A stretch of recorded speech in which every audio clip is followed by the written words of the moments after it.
Joanne Lees. In 2001, while traveling along an isolated stretch of the Stewart Highway in central Australia, 28-year-old Peter Falconio and his girlfriend Joanne Lees were flagged down by a man in a white four-wheel drive truck in the middle of the night. When they pulled over, Peter got out to talk to the man, and that was the last time he was seen alive. Hey, let me tell you something. If I was in a camper van with my wife for 8 months, she would be on TV and they'd be asking her, "Did you kill him?" Right. I know. All right. So, you guys ready? Yeah. All right. There we go. Yeah. I'm Scott Rouse. I'm a body language expert and analyst. I train law enforcement and the military in interrogation and body language. Mark? Mark Bowden. I'm an expert in human behavior and body language, helping people all over the world to stand out, win trust, and gain credibility every time they communicate. Chase? Hey, I'm Chase Hughes. I'm a behavioral expert, did 20 years in the U.S. military, and now I teach behavior profiling, interrogation, and I'm a trial consultant here in the U.S. Greg? Greg Hartley. I'm a former Army interrogator, resistance to interrogation instructor. I've written a bunch of books on body language and behavior, and I primarily work in Wall Street and corporate America today. Excellent. All right. Well, today we're going to be talking about Joanne Lees. So let's take a look at the first question. When they left Alice Springs on the 14th of July last year, Joanne and Peter were headed into a desolate and unpopulated wilderness. As I was driving, I looked in my mirror and could see that Pete was asleep. Drove into a very small community called Tea Tree. Saw that there was a petrol station and I lay by and I decided to stop.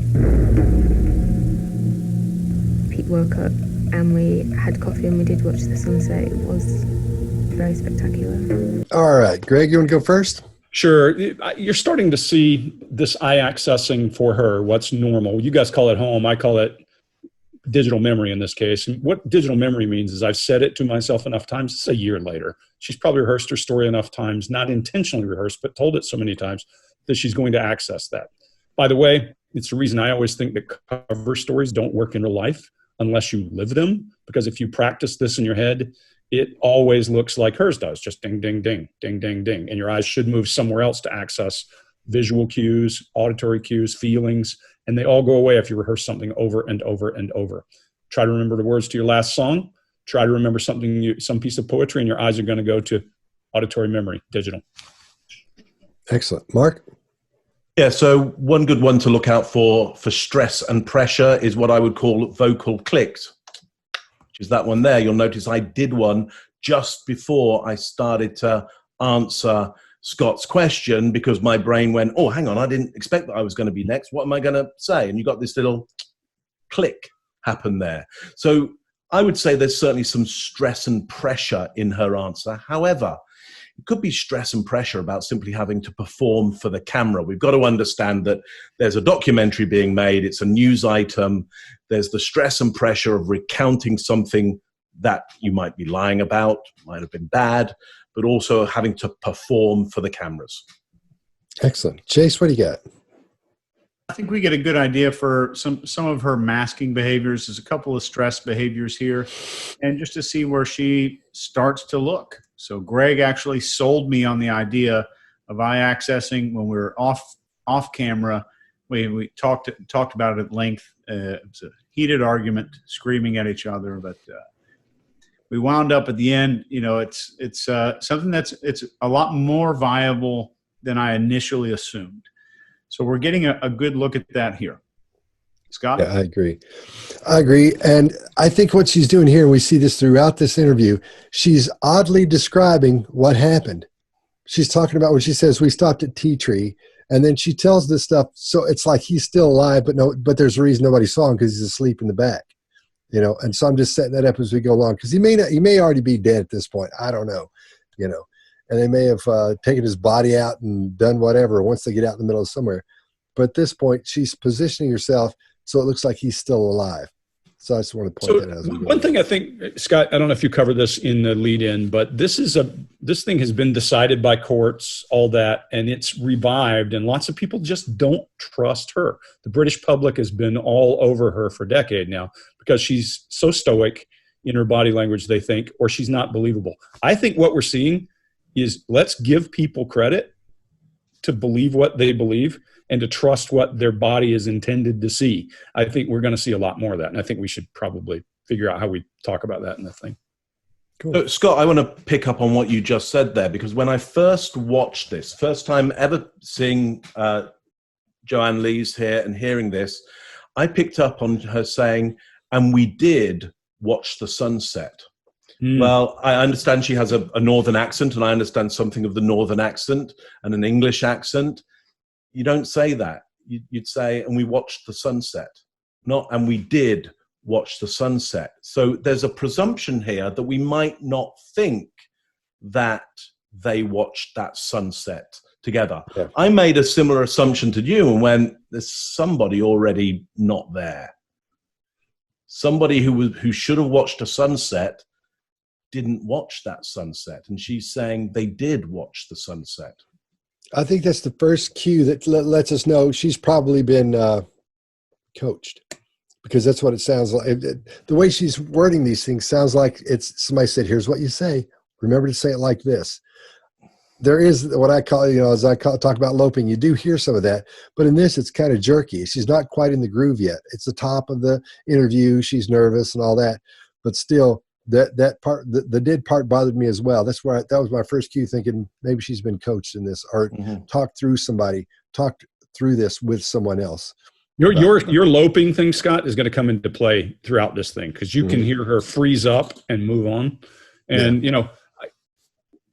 all of us are going to say, this body language sure looks like she's lying about something. I can guarantee you before it's over, just looking at it. Yeah, totally agree. All right, we good? Yep. Headed north. As you drove along the highway, did you see many vehicles? Hardly any. I remember Pete even commenting that there's not many vehicles passed at all. There was one incident that happened, don't know if it was ever reported, but just as we were leaving Tea Tree, there was a fire that led onto the road. Pete avoided it, swerved to avoid it, and drove past. He stopped 50 metres away and said, should we go back and put that fire out? I really think we should. And I just said, no, I just got a really strange feeling about that. I just felt, I can't explain it, just had a bad feeling about that. Okay. This is another one of those things where I think she's saying he's still alive, and he may not be. Anyway, Chase, what do you got? I think this is the beginning of a narrative. So this is the foreshadowing. I felt something really bad. I don't know what it was, but they're on LSD or God knows what, traveling down the road in this van. So 100% they believe in like this omen kind of a thing, most likely. But this is her setting up us to say that, okay, something bad might be happening in this story. So we're seeing the foreshadowing of a story here. And we don't get much of a visual of her here, but the little that we do, we get a little bit more baseline, and we see her blink rate start to go up before the camera breaks. And I wouldn't say that's indicative of anything, but I would say it's a good data point to have to compare something that we see a little bit later in the video. Excellent. Greg, what do you got? Yeah, here she starts to deviate, right? We talk eye movement. We're talking about changes in the way where a person's going. She's telling her story or loping along, as you would say, Scott, off to the right, recalling whatever her story is. When she starts to talk about this fire, there's something significant. Here's one of those chances, Chase. If you're Greg Hartley and you're sitting across from somebody and suddenly their eye movement goes from here to there, I want to know why. And it's a significant marker for some reason. She is starting to tell a story. This is a frame, probably. This is on the, you frame your story. This is one of the corners of her story. She's starting it right here. When her eyes go down and she starts an internal conversation, that's navigating what to say next and how to say it. And I want to know why. I'm going to immediately lean in and go, hey, what exactly happened there? And she's good. This is not a screaming and yelling interrogation approach. This is starting to give people permission to do the wrong thing and tell you what they shouldn't. There you go. Mark? Yeah, so what I see on the word fire is her tongue pushes on the inside of her mouth, just there. And I want to go back there to what Chase is saying, because I think you're probably spot on there, that this is a narrative. This is a foreshadowing. It might have even been lent to her by a writer. And they've gone, hey, could you say a little, like there was a fire or something? Was there anything there that kind of was a forewarning of this? And this little bit of the story, I think, may possibly have been invented or constructed in order to lend more drama to this situation. Because remember, we're trying to make a TV show here. And all that we've got so far is we're going along a road and there's nobody there. Hey, can I add something? It's not great, yours? you know. Mark, I want to add something to yours. I always say that humans have known for eons what we're saying. We're just the new disciples who are teaching this, tongue in cheek. Yeah. Not new, guys. No. This stuff has been around forever. We're just trying to bring it to a modern audience. People have known a lot of this stuff for a long time, and we need to pay attention to that in culture. Yeah. I know I always kind of talk about women's intuition and how women can tell what's going to happen, those types of things. I think she's taking advantage of that here and giving us, for me, it gave me the picture somebody's trying to stop them. You know, somebody they don't know, some random person's trying to get their car stopped, as they'll do out in, you know, you'll hear about there was something in the road and they stopped and got out, and when they got out to move the trash out of the road, they shot him. They're, or whatever, or attacked him or robbed him, whatever. I think that's the impression she's trying to give us, like Chase and Mark both saying, that foreboding something's coming. Yeah. All right, everybody good? Yeah, good. Cool. Let's go to the next one. What happens next? I'm not sure exactly of the time, but it was pitch black. There was headlights behind us. Pete slowed down. He said to me, I wish this car would just overtake us. After a few minutes, the car drove alongside us. Both looked into the vehicle and we could see a man and his dog. The man was pointing at the back of our vehicle and motioning us to stop. All right. See, right here is where I think she's, again, oddly describing something. You know, as she goes through this, because she talks about how they both saw him in the truck. You wouldn't say that. Nobody talks that way. You would say, this guy drove up beside us, we could see him in there. You wouldn't say we both could, how did she say it? We both looked into the vehicle. And notice how many times she says the word vehicle in this. It blows my mind. I never heard anybody talk about vehicle like this before. As she goes through. So this is why I think she's had somebody talk to her about it and say, look, an attorney, whatever, go through and say, hey, here's what, talk about it like this. And they use the word vehicle. So in his vehicle, did he do so-and-so? Did this happen? Or describe how this happened with his vehicle. That's why. And no offense to her, but I don't think she's the smartest person in the world. And I think when she hears a new word or a word that she can add to her vernacular to help, you know, make her sound smarter, I think she uses those. That's nothing against her, but that's the feeling I've got. So that's why she says vehicle every ninth word, it feels like in here. Chase, what do you got? We heard another one of those clicks that Mark talked about in the beginning. I'll let Mark talk about that. But she did say we both saw him through the window. And that's taking, if we're telling a real story, it's he was there in the window. He pulled up beside us. It was easy to see, saw him in the window. It's not we both could see him. But we see some more of these team-focused pronouns. He pointed at us, pointing at the back of our vehicle, asking us to pull to the side of the road. So it's a continuous use of these group pronouns, talking about her and him riding in the van. And anybody, especially somebody that's just riding in a van 1,000 miles through the bush, is going to say van or car or the typical words we all use. So I completely agree with you, Scott. Greg? Yeah, so for me, there's one really good indicator.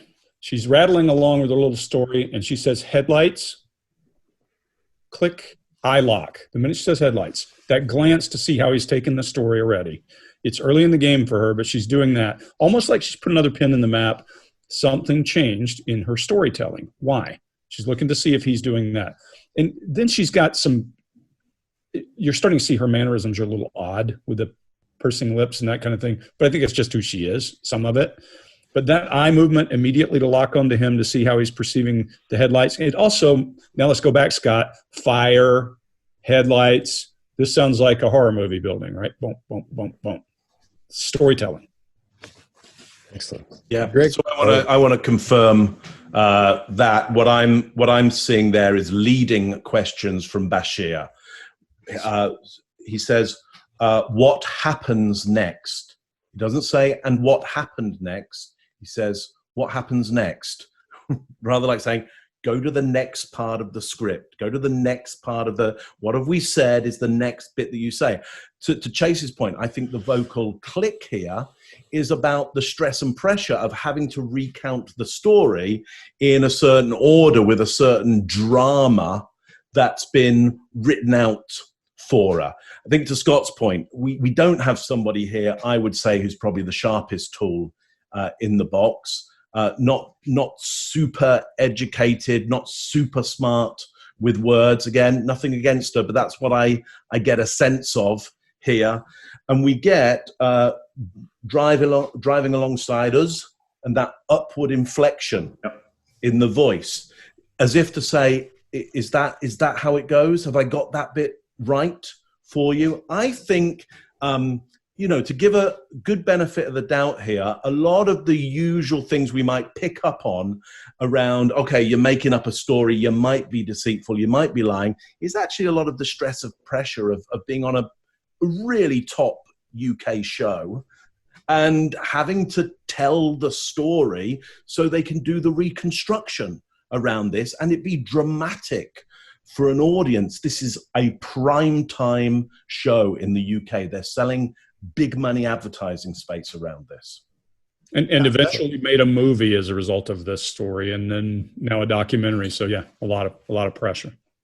That upward tone at the end is kind of inviting the other person to join you in your own uncertainty.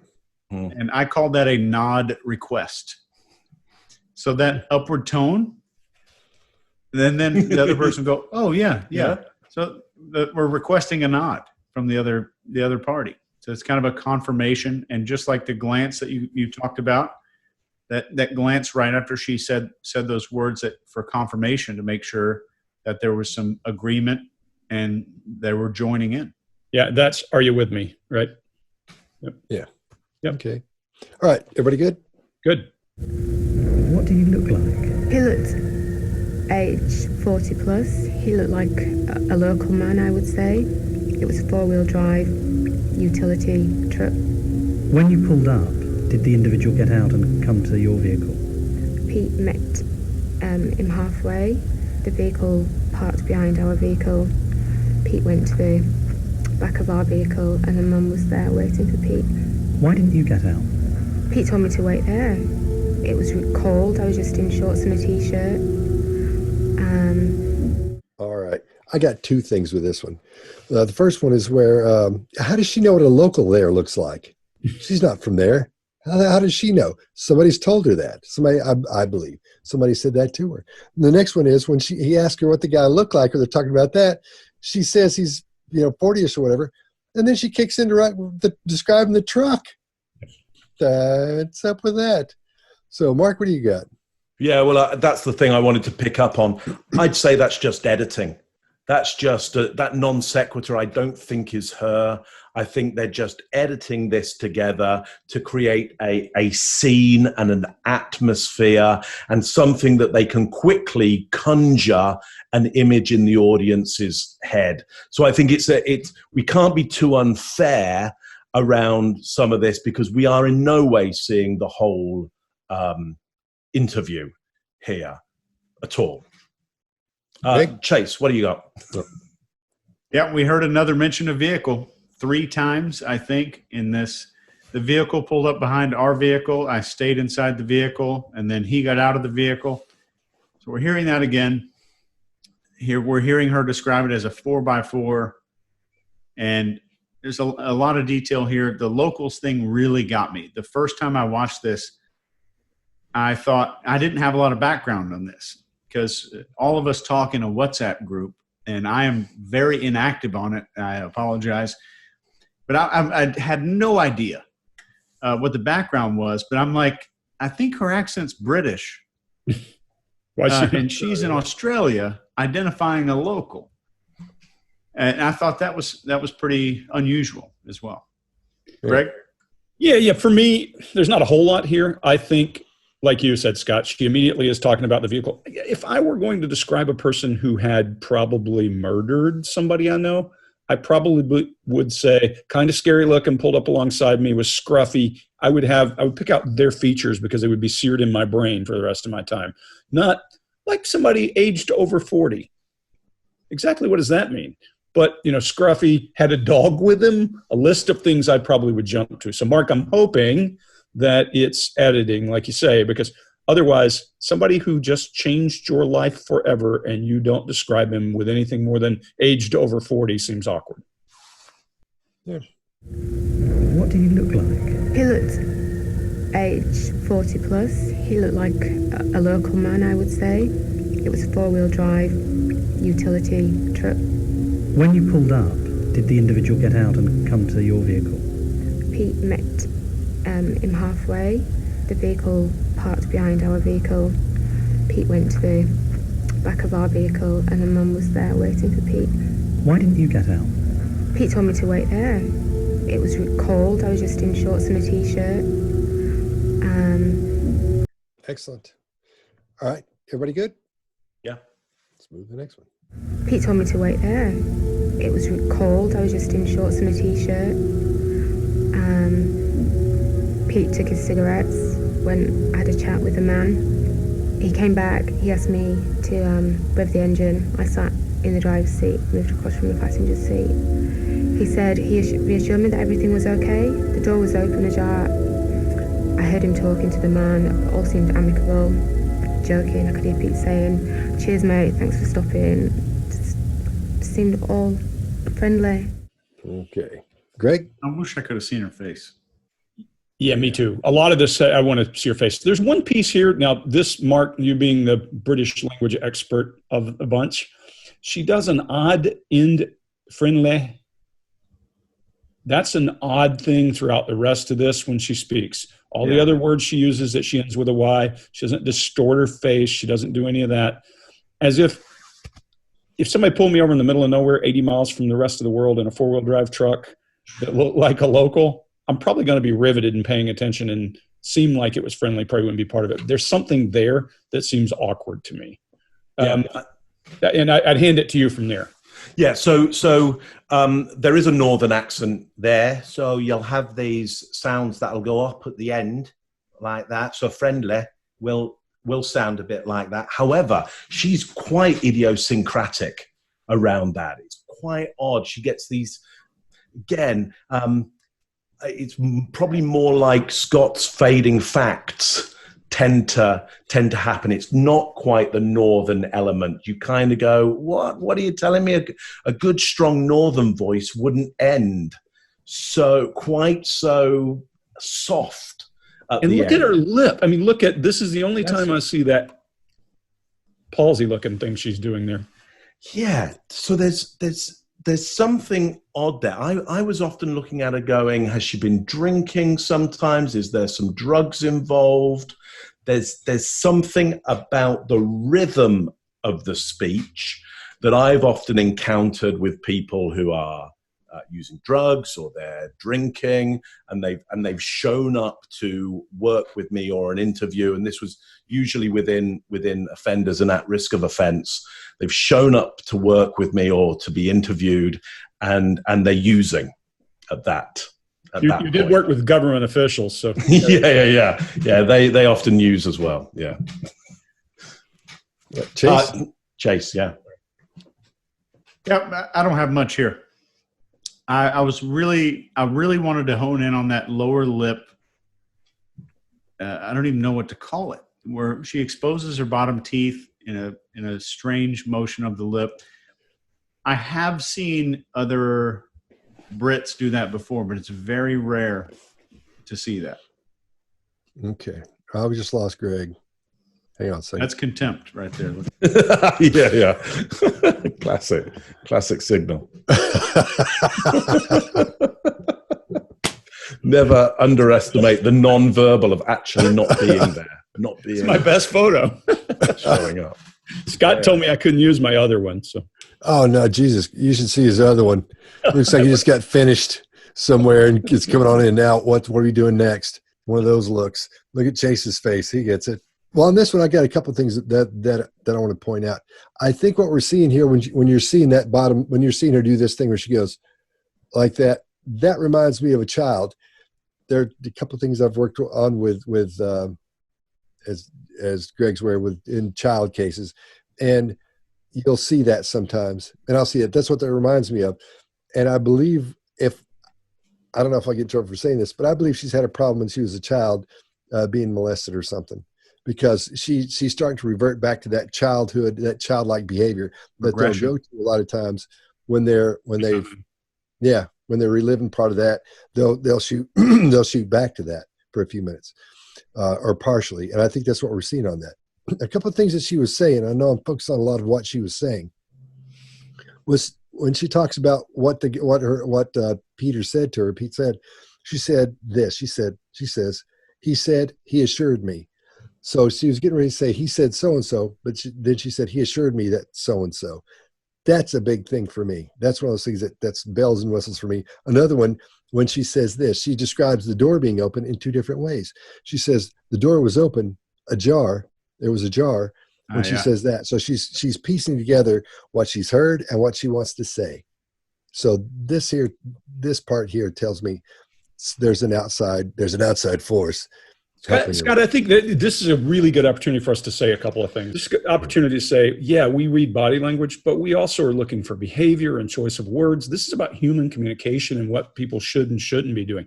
I mean, Chase, you had a great time one time when you pointed out that you use a specific kind of language around Trump and said honest. Did not mean honest like he's not distorting facts, but honest to what he thinks.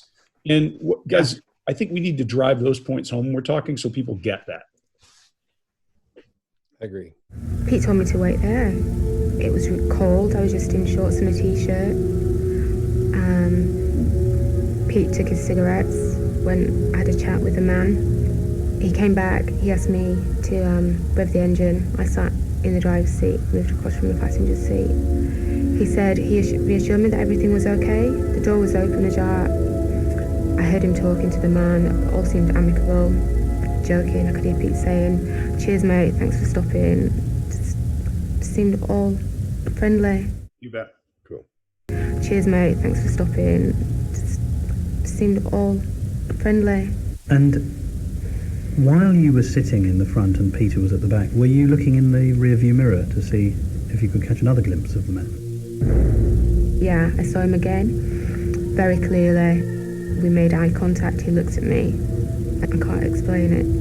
It just made me feel a little uncomfortable. All right, Greg, you want to go first? Yeah, there's not a whole lot of any difference in body language here to me because he's moving back and forth and you're getting the video is kind of awkward. But if you look at Martin Bashir, he's looking down into his right as he's thinking about what the next question is. And he does a horrible leading question. Never ask people leading questions if you want to get information. Hey, Chase, were you really intending to do this? Well, yes, of course, because I told you what I want to hear. So she says, yes, I was looking in the rearview mirror. Well, let's face it. We're in the middle of nowhere. There's an odd guy back there. Do you think she's looking anywhere else? And Scott, I don't want to steal any thunder from you, but this should be a pretty simple, yeah, of course I was. The looking at me, that the creepy music behind the background and all that doesn't help, but the looking at me and made me feel odd. Here's another one of those pins in the story to lock it down. Now, guys, this is not saying she's lying. If you're going to tell this story and it's true, you're going to do the same thing. But the body language is a piece that helps with that. So one thing that we're seeing here from a linguistic perspective is over and over again, as she's doing the interview, she's recounting the experience. She's doing something called showing versus telling, and she is telling us. So if you go to a football game and the stadium was crowded, you're not going to say, I saw all the people in the stadium. You're going to say, the stadium was full of people. So we continue to hear, I heard, I saw, I felt. So if someone creeped you out, you're not going to say, I look at him and I felt creeped out. You're going to say, that really creeped me out. So this is not a black or white issue here. But this is when someone's emotionally recalling a true memory, they're more likely to exclude those things I saw, I heard, I felt, I noticed, all of those things that distance us just a tiny bit from the actual experience. Can I plug one little bullet in here? Women's stories always include more details about how they feel and less details about why they felt often. So car crashes, have a woman write a statement about a car crash. She'll tell you about being afraid for the people in the car, and the men will say, and the windshield broke, and I heard this, and I felt the impact. You can take written statements from people, and those are bell curves, of course, but those, to support your point, Chase, those are always different male-female kind of storytelling ways. Agreed. Scott? Mark? Oh, okay, I'll go. What I'm seeing here is she'd be very interested in seeing that guy. She wouldn't just be looking up in the rear view and, oh, yeah, I locked out. She'd be, if you're in the middle of nowhere and it's some dude waving to pull you over and you're a girl in your shorts and a T-shirt and your guy gets out of the car, you're going to be turning around looking at what is going on because you're going to have one thing on your mind. If this goes wrong, I'm in big trouble. I need to gun it. Yeah, I believe it. So it's one of the, so she's going to be extremely interested, and it didn't sound like she was that interested to me. Mark? Yeah, so there's a lot up with the whole thing as a whole. I think some of it is partly because you've got leading questions here from Bashir and, a drama to make. If I flick back a little bit, I seem to recall that she was asked to rev the engine, yet they're looking at the back of the car. Look, I mean, who looks inside a car anymore? But back then in the day, you tend to rev an engine because you want to look at what's happening in the engine up the front. But this is you're looking for emissions. One note, though, on this one, Mark, this is a Volkswagen, so the motor is in the back. The motor is in the back. You're right. So there's, good reason. Good reason then. Yeah, thank you for that. That's right. It's the camper van.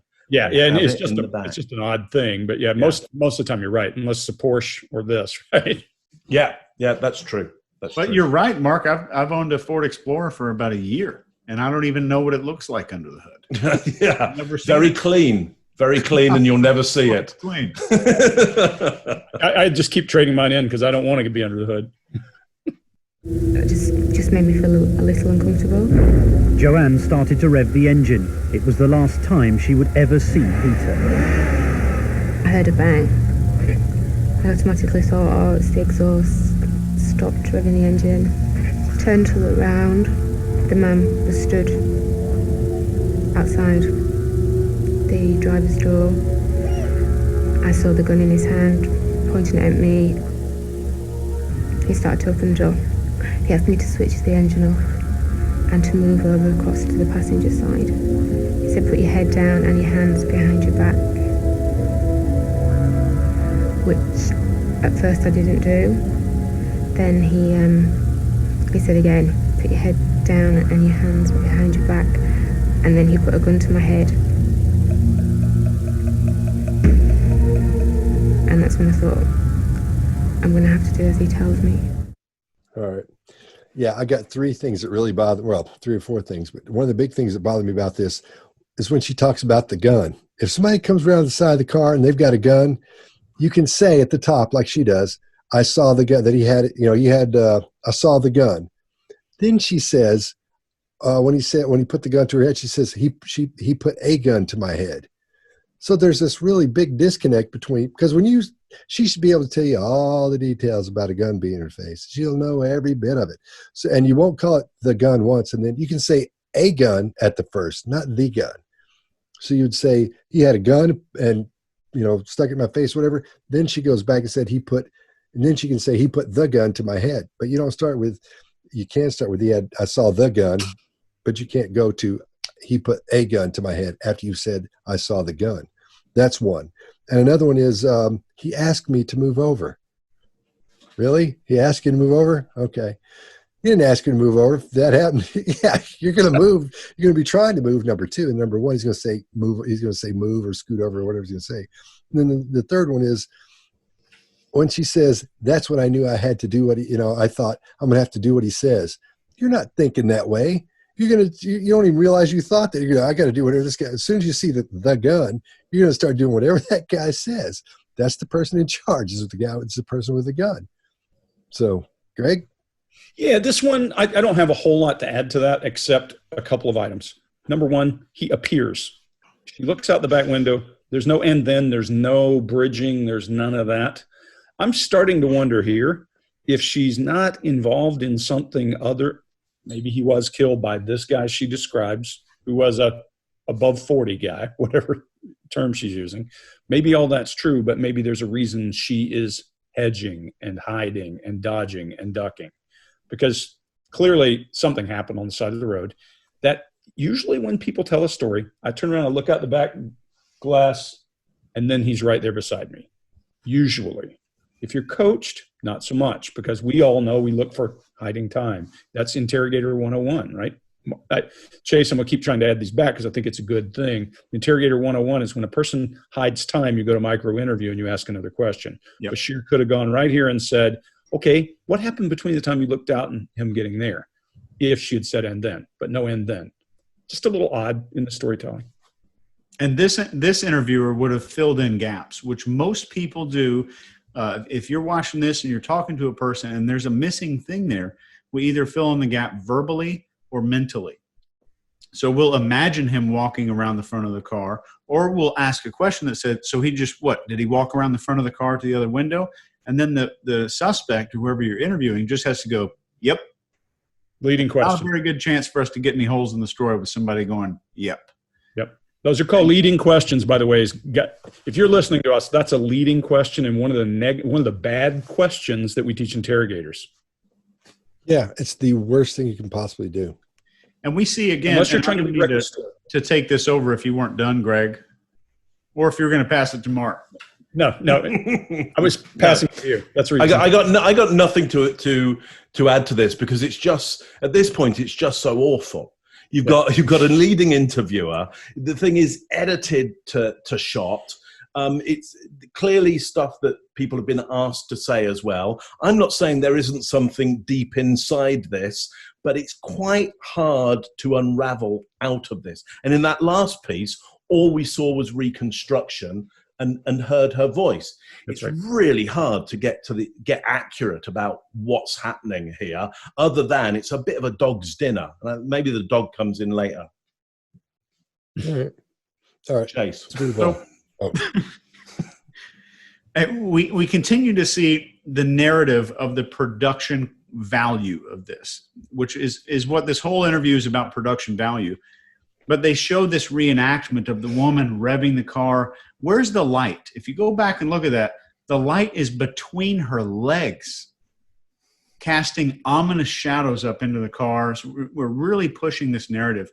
But one thing that really got me about this whole clip was that she says he came around to the driver's door.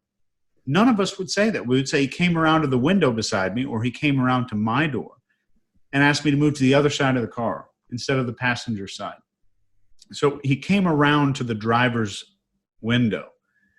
I think that would more than likely, most people, of course, we're on a bell curve, but most people would say this, my door, my window, he came around right beside me, which is a terrifying experience, and still we have no emotion. There's no emotional description about the content of any of these experiences so far. Yeah. All right, great. He tied my hands together. He tied them behind my back using 4 cable ties. So there was one around each wrist and then 2 in the middle, joining them. So although they were tied together, there was a bit of space. Yeah. I was just screaming for Pete. I just thought at any moment Pete is just going to come and save me. So you're shrieking? Yeah. And what is he saying in answer to that? He just pushes me out of the car then onto the ground. That's oh, go ahead. I'm sorry, Scott. Oh, no, go ahead, Chase. What do you got? That is some world-class, perfect example of lip retraction. If you read the book, the first time I learned about this, I was reading The Definitive Guide to Body Language by Barbara and Alan Pease. It was the purple edition. I'm not sure which volume that was. But I learned about this lip retraction behavior, just pulling the lips in. And this, to me, the way that I teach it, if I could pick one meaning for it, which there probably isn't, but I teach that this is typically a need for reassurance. So something going into the mouth is almost always a need for reassurance. And we see after her statement there, she does a really firm, before the lip retraction, she does a lip compression, which is withholding. We can't say what, but we know that something's being couched, something's being withheld with this entire statement here. So those are two really good nonverbals that stick out to me. I'll let you guys attack the verbal side of that thing. Except that just the one thing there, she's making sure that you know that there's space. So the interviewer starts to say, oh, so there was space, and she jumps in and says space before he does. So that she's setting up the narrative for why is it when the guy picked you up on the side of the road were your hands tied behind you in the beginning, and when he picked you up, they were in front of your body and they were still tied together. So she wants to make that space very clear, and that's how she was able to maneuver those in front of her body. Mark? Yeah, I mean, so that shows us this is not a super fresh interview, because the interviewer is already setting her up for that possibility. Now, maybe a lawyer said, you know, look, we must make sure she has this thing about there being space so she can get out of those handcuffs. And it's set up right from, you know, there were 4 cable ties. So, but at that point, she wouldn't know that. You won't be able to feel behind your back that somebody's using exactly 4 cable ties. You might not even know that they're cable ties at that point. And we see here as well that she changes tense as well. And I think that's led by Bashir as well, going from past tense to present tense. And we're going to see that now throughout the interview. Again, it just becomes a little bit of a dog's dinner. Now, in normal circumstances, if I was seeing this tense changing, that would be a big alarm for me. I'm not saying it's not still a big alarm, but now we've got this alarm signal muddied by the production that's going on here. Yeah, it's a tough one to read with any accuracy, I would say, at this point, because it's super muddied by the theater that's going on right now. Greg? Yeah, so all that together, this is a request for approval on a grand scale. Look at her. I mean, to your point, Chase, the lip collapse, the questioning, the trying to sync the story. Everybody knows who Juliette Lewis is. She made an entire career through the 80s and 90s of playing somebody much younger than she was. She's in From Dusk to Dawn, lots of movies like that. And I can see that posture shift and that lip drop in and her whole body asking for approval. She's trying to get buy-in along the way with the story. Doesn't mean she's lying. She's trying to ensure that her story is being received as she moves forward. If this happened, if this exactly happened, she still may do that because it's a personality thing. So it doesn't cast doubt or guilt on her story. It simply says she's needing approval at this point. And she knows that one of the things that people have torn her to pieces about are her wrists being, I think the words they use in the story were she would have to be a world-class contortionist, or anyone with 12 years of ballet couldn't do this. So she's trying to make an excuse. Absolutely false. But you can slip out of those things pretty easily. And if I could add one thing before Scott jumps in, I call this present tensing. As an interrogator or an interviewer, sometimes it's good to put that person into the present moment when you're asking question and what's happening now. So I'll use present tense to kind of put them back into that situation. But the way that this is making a shift is not very good. And another thing that sometimes if you see a strong emotion correlated with someone speaking in the present tense, that is more indicative of them reliving the memory, but we're not seeing that stuff here. And I can tell you, I've zip tied a lot of people in real life. I've never used 4. Yeah. That seems like a labor intensive process. What means he's not good at it. He's not done it. He's an amateur. Xantha. But I want to totally concur with you, Chase, that going into the present tense in order to lodge somebody in the emotional state is a great way to see, do they actually have the real emotions attached to that? We don't see that. I don't think we really see that happen in this situation. I don't think we do see very bold, bright emotions come from her. And so I think, that is actually quite revealing when she does go into that present tense. Not a huge amount of emotion around this. Then onto the ground. At that point, I'm just so angry. He's trying to tie my legs together, and I just won't let him. I just kick and kick and kick, and he can't do that. I think because of that, he just got really mad and he hit me. Where did he hit you? Just the side of my face. What was your reaction to that? I was stunned, and I just kept thinking, oh my God, I'm gonna die. Where is Pete? All right. Chase, what do you got? If somebody punches me in the face, and Scott, you go, Chase, what was your reaction to that? I'm either going to say, ouch, that really hurt, because she doesn't look like somebody who gets punched in the face on a regular basis. Right.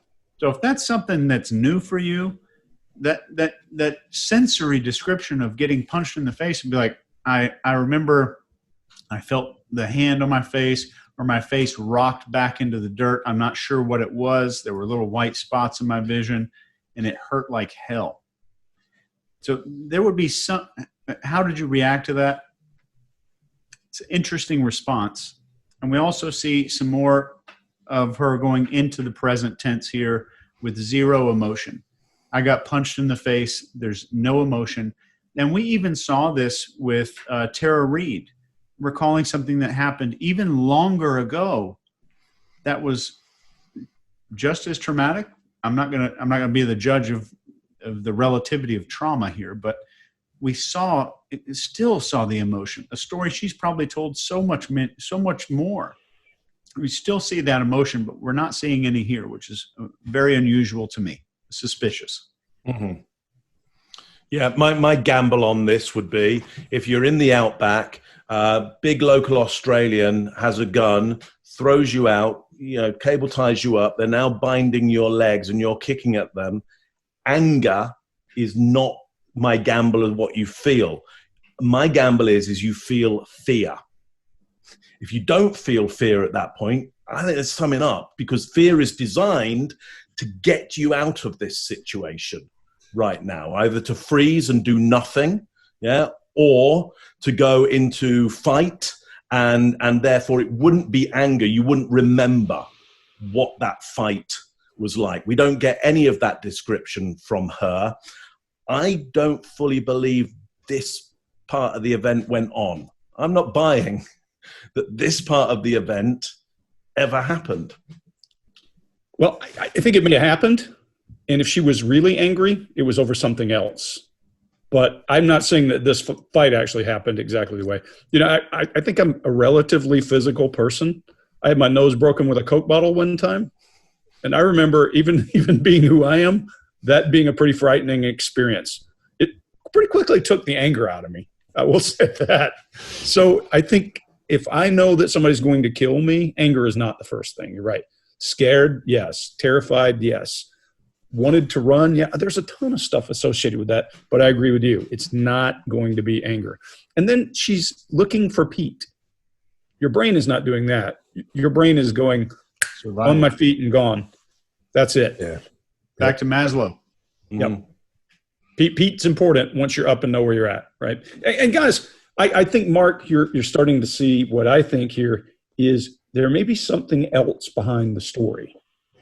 Maybe he did get killed. Maybe it went just as she said. Somebody pulled over, or after they pulled over, somebody killed him. But who knows why they pulled over to start with is my question. Yeah. Scott? All right. Here we're seeing fading facts. When he asked her about being hit, she says, what happened? She said, he hit me. She's talking really quietly. She's not saying, he hit me. Nobody, who does that? And then when she says, Then she says, I was stunned, but she says, I was stunned. And then she goes on. It happens too quickly. So that was really odd for you. It should be, he hit me. I was stunned. I didn't know what to do. You'd actually probably go back some and explain how you feel, how you felt about it. So you guys I'm with you 100% on that. So that's what I got. Take a break and come back. Yeah, let's do that.